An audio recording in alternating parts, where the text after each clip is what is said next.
어때? 들으니까 좀 해보고 싶어? 네, 일단은 좀 그게 좀 매력적인 것 같아요. 대금적인 부분에서 면제 받는 거랑 상대적으로 낮은 보수금 내는 거 그게 좀 네, 지금 말씀하신 대로 사실은 금융상품에 가입을 할 때 투자자 입장에서 지불해야 되는 보수가 ETF보다 저렴한 금융상품은 현존하지 않는 걸로 확인이 되고 있고요. 그만큼 ETF가 보수가 굉장히 저렴한 상품이다라는 것이 ETF가 가진 가장 큰 경쟁력이다라고 말씀드릴 수 있을 것 같고, 국내 주식과 비교했을 때에는 말씀드렸던 대로 매도 시에 증권거래세를 면제받는다라는 또 장점을 가져갈 수 있을 것 같고요. 다만 이제 세금과 관련돼서 마지막 페이지에 있지만 제가 설명은 드리지 않았었는데 좀 유념하셔야 될 부분이 있습니다.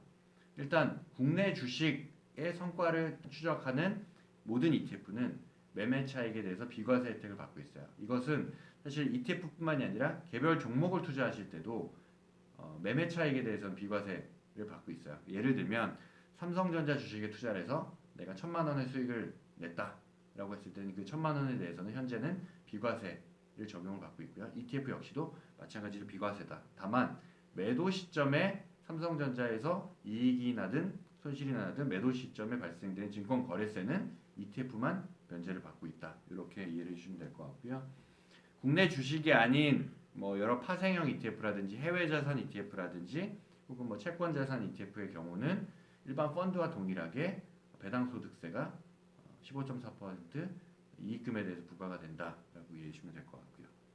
이게 지금 내가 이렇게 어렵게 모셔서 이 얘기를 하려고 했던 목적이 뭐냐면 우리가 지금 그동안 배웠던 게 주식시장에 대해서 배웠었고 그리고 선물시장에 대해서 배웠었고 근데 이제 이 ETF를 내가 생각을 하게 된 게 뭐냐면 우선 기본적으로 ETF 자체가 갖고 있는 굉장히 큰 장점들이 아까 얘기했던 좀 비용적인 측면 말고도 굉장히 좋은 게 뭐냐면 우리가 앞으로 주식의 시장에 대해서도 뭐 인덱스를 위주로 좀 공부를 할 거고 채권 금리에 대해서도 공부를 할 거고 FX에 대해서도 공부를 할 거고 커뮤니티에서도 공부를 하면서 그 시장을 볼 텐데 실질적으로 ETF를 통해서 이 관련된 상품들을 다 우리가 투자를 해볼 수 있다는 거.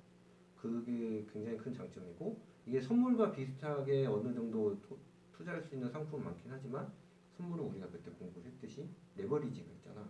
그게 약간 모 아니면 도이기는 한데 ETF는 그런 레버리지 효과가 있을지 없을지를 ETF 상품을 통해서 우리가 결정할 수가 있다. 그래서 이게 구독하시는 분들이 약간 선물이나 이런 거에 대해서 거부감을 가질 수도 있다는 생각이 좀 들더라고. 그런 분들을 위해서는 ETF를 소개를 시켜주는 게 좀 좋지 않을까. 좀 그런 생각이 좀 들어. 한번 해보고 싶지? 네. 그래. 아 좋아. 연구는 뭐 어땠어? 뭐 단점에 대해서 조금 얘기해 주시는 게 좋지 않을까요? ETF가 가지는 단점을 좀 곰곰이 생각을 해보면 사실 ETF는 우리가 손쉽게 접근할 수 있는 금융상품이다라는 장점을 갖고 있어요.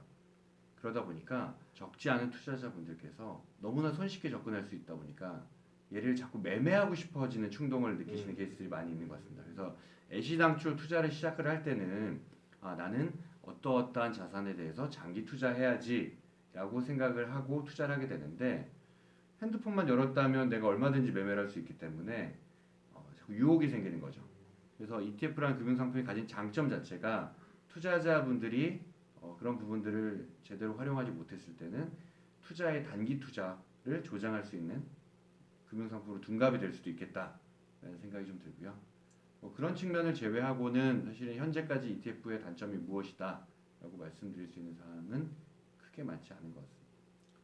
단기 투자에 대해서도 이게 우리가 한번 생각을 해봐야 될 게 뭐냐면 단기 투자 자체가 나쁜 건 아니야. 나쁘다고는 얘기할 수는 없지만 지금 이야기하는 경우는 우리가 맨 처음에 심리에 대해서 이야기를 했듯이 특히 뭐 해외 ETF 같은 경우는 이제 우리가 밤늦게도 거래할 수 있고 하니까 그러다 보면은 이제 본전 생각이 나서 계속 쓰잘데기 없는 사고팔기나 이런 부분들이 될 수가 있으니까 그런 부분에 대해서는 꼭 조심하는 게 필요하다. 이거는 ETF뿐만이 아니라 어떠한 상품을 거래를 하더라도 조심해야 될 점이 아닌가 그런 생각.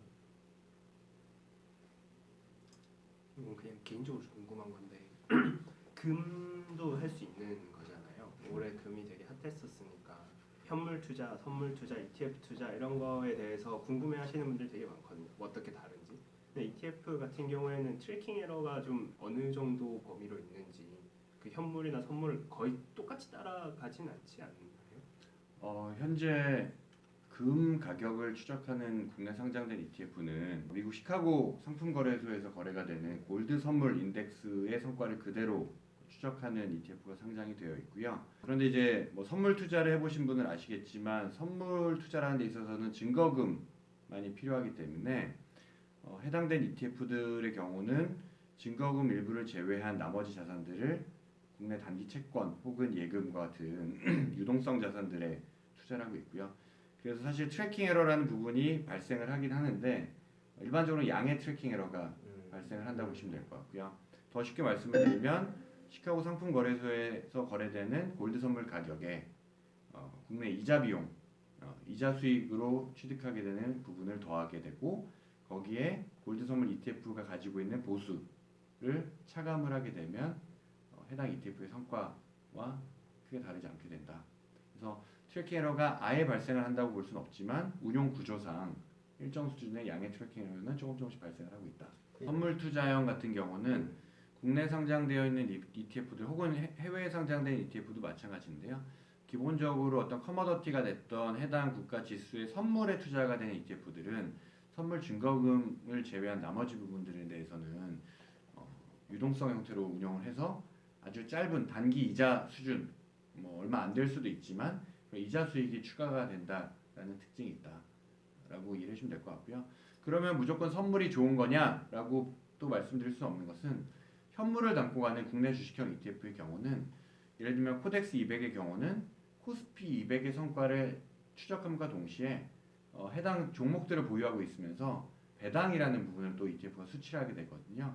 그러니까 결국 코스피 200의 성과에 배당 수익률이 추가가 되는 성과를 기대할 수 있다는 측면에서 현물이 갖는 장점이 있고 혹은 선물 투자가 갖는 장점이 있다. 이렇게 이해하시면 될 것 같고요. 이해했지? 오늘 이 자리는 너를 위한 자리야. 그러니까 쉽게 이야기를 하면 네가 100만 원이 있어. 그래서 금 선물에 투자를 하고 싶은데 증거금이라는 걸 배웠잖아. 50만 원만 있으면 돼. 그럼 나머지 50만 원 어떻게 할 거야? 몇 받고 먹을 거야? 아니지. 은행에다 예금을 넣어주는 거야. 그러면 거기서 예금 이자가 나오는 거지. 그거를 양의 트래킹 에러로 보면 돼. 트래킹 에러라는 게 내가 그것부터 지수를 얘기해줘야지. 따라가고 싶어 하는 거잖아.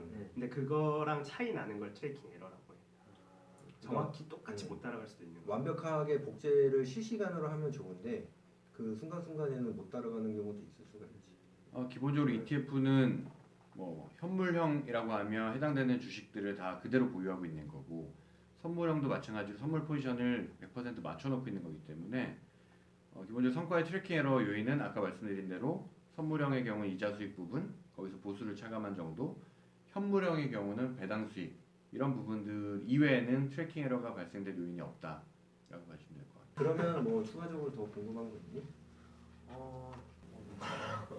그 업무를 하고 우리가 이게 하는 게 있어. 너도 목소리만 아니 너도 된다 뭐. 우리 강사님도 목소리 나야 되는데 왼손을 올리면서 좋아요, 오른손을 올리면서 구독을 해. 하나, 둘, 셋. 좋아요, 구독. 잘하고 약간 부끄럽긴 하지만 오늘 아주 유익한 강의였고 가끔씩 기회가 되고 구독자 수가 늘어난다면 이런 특강 시간을 갖도록 하겠습니다. 자, 그럼 오늘 우리 회식을 하러 갈까? 자, 박수로 마무리하겠습니다. 고생했다. 야. 고생하셨습니다.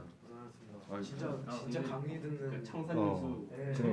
아 진짜 쏙쏙 들어오네.